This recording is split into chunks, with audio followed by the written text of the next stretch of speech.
Je ne sais pas les amis si vous en rendez compte, mais là on est en train de vivre une fin de saison et potentiellement un été 2025 qui va vous rappeler les précédents avec le Mbaflix comme disait notamment Riles, avec la non-venue ou pas de Kylian Mbappé.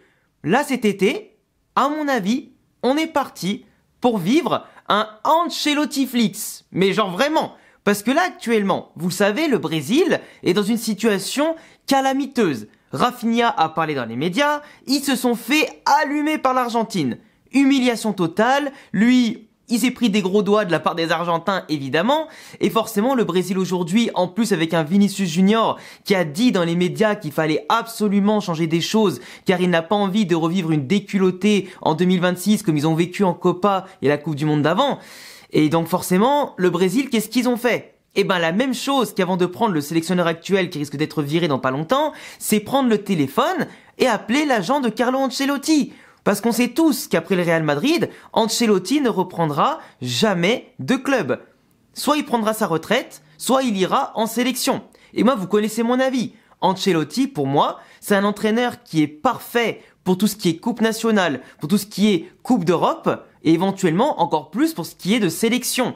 Parce que sur les championnats, par rapport à toutes les années où il a entraîné depuis le début de sa carrière, il en a pas gagné énormément quand tu fais le ratio. Et par contre, les coupes, là, il en a gagné pas mal, tu vois. Mais moi, je pense que c'est plus un entraîneur de coupe en général. Et le fait d'avoir les joueurs pas trop longtemps, le fait de pouvoir les diriger, de créer son groupe, de pouvoir apporter un discours gagnant sur une courte durée, je pense qu'il est parfait pour ça. Un petit peu comme Didier Deschamps, si tu veux. Mais je pense que Carlo, c'est même plus que ça.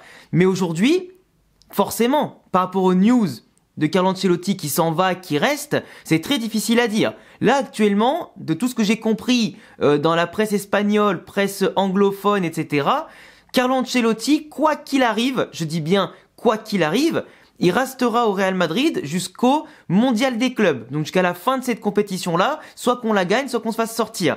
Et après ça, il pourrait y avoir une décision. Sauf que le Mondial des clubs, si je dis pas de bêtises, il va se terminer début juillet. Et forcément, il va falloir se préparer. Parce que si Ancelotti reste, il n'y a pas de problème. T'as le mercato qui rentre en compte, t'as le mercato qui va se dérouler, qui est déjà en train de se préparer en amont avec Zubimendi, avec Arnold, avec bien sûr Huijsen, etc.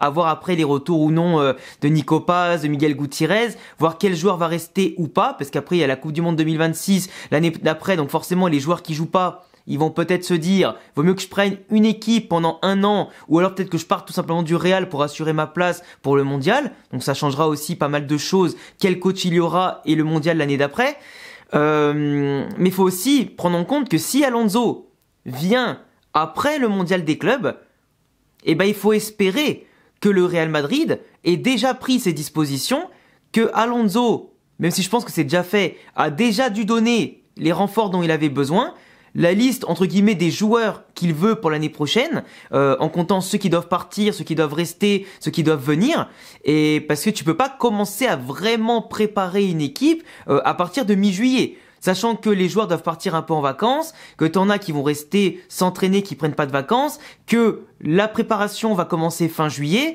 et qu'en plus le championnat espagnol, etc. vont commencer mi-août. Donc il faut que si Xabi Alonso vienne au Real Madrid et qu'Ancelotti parte, il faut que le Real, au moins en interne, je parle pas du côté externe où nous on sera au courant. Parce que nous, quand on sera au courant, en fait le Real Madrid, faut savoir que les parties comme les entraîneurs, l'administratif, etc., eux seront au courant depuis au moins un mois et demi. Et je suis persuadé que tout sera réglé en réalité avant le mondial des clubs. Si Ancelotti reste, il saura avant. Si Alonso doit venir, tout le monde le saura avant sauf nous, en fait. Et c'est normal. Parce que je le répète, tu peux pas préparer une saison prochaine à partir de mi-juillet.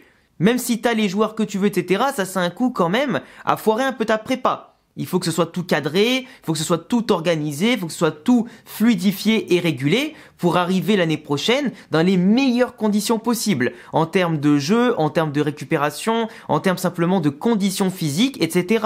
Parce que Alonso, je sais pas qui va conserver peut-être dans le staff d'Ancelotti, parce que c'est assez récurrent que parfois tu as des entraîneurs adjoints qui peuvent rester avec le nouveau coach, ou alors peut-être le préparateur physique, comme les Pintus, etc., qui peuvent rester avec le nouvel entraîneur, mais t'en as qui vont peut-être partir parce que Alonso va ramener son staff à lui, donc le temps que tout le monde s'acclimate et s'organise, ça prend du temps.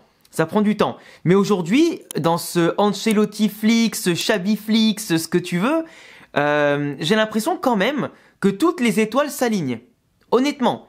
Parce que, bizarrement, l'autre jour j'en avais parlé. Xabi Alonso, il aurait dit à des journalistes, ou du moins des journalistes auraient fait remonter l'info, comme quoi Xabi Alonso resterait bien jusqu'à la fin de son contrat à Leverkusen jusqu'à 2026, et donc que Ancelotti paraît au Real Madrid jusqu'à 2026. Que Alonso, il chercherait même une maison un peu plus grande et un peu plus intéressante à Leverkusen, donc en Allemagne, ce qui le pousserait encore plus à rester. Que Wirtz va rester à Leverkusen, donc forcément, s'il garde un maximum de ses cadres, plus quelques recrues pour faire une dernière belle saison, pourquoi pas? Ça peut être intéressant, et dans tous les cas, il n'aurait pas le choix, si Ancelotti reste. Mais là, t'apprends bizarrement depuis un petit moment que Zubimendi au Real Madrid, ça passe la seconde, voire la cinquième, voire la sixième pour doubler Arsenal et bien sûr s'assurer le joueur, qui a sûrement été demandé, ça je vous l'ai dit déjà 15 fois, à 100 000% par Alonso, ça c'est clair et net. Et pareil pour les cas Huijsen, etc. Bizarrement, les rumeurs de joueurs confirmés ou pas au Real Madrid, ça s'accélère. Donc je pense honnêtement qu'il y a eu discussion entre le Real et Alonso, qu'ils n'étaient pas forcément d'accord sur les besoins de l'un et de l'autre. Alonso, de son côté, et la commission qui est autour, fait en sorte de dire qu'Alonso pourrait éventuellement rester ou peut-être prolonger, quitte à ce que du coup le Real raterait le train Xabi Alonso, mais si dans mon sens, c'est jamais le Real qui manque quelque chose, c'est plus les joueurs et entraîneurs qui ratent le Real Madrid, évidemment, sans prétention, et que aujourd'hui, même les envies de base de Carlo de rester pourraient bien être amoindries parce que le Real Madrid aurait besoin peut-être de ce changement et que l'appel du Brésil, c'est peut-être aussi une façon pour Carlo de se dire c'est maintenant ou jamais.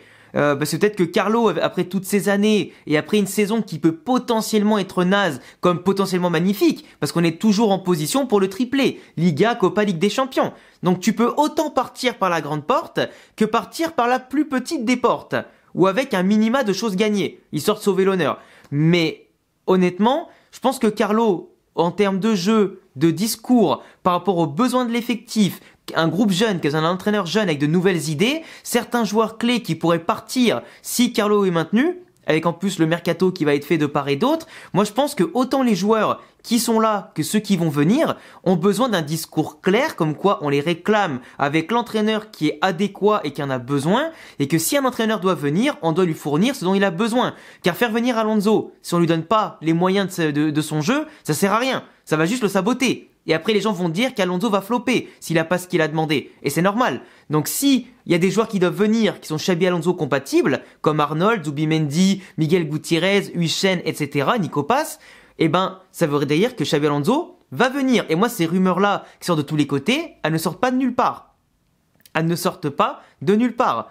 Et même si, imaginons, tu dois vendre une seule star pour tout financer, je pense que ça peut arriver aussi. Mais en tout cas, le mercato et ce feuilleton plutôt vers les entraîneurs cette fois-ci que vers les joueurs, il risque d'être animé. Mais encore une fois, il n'y a pas de fumée sans feu.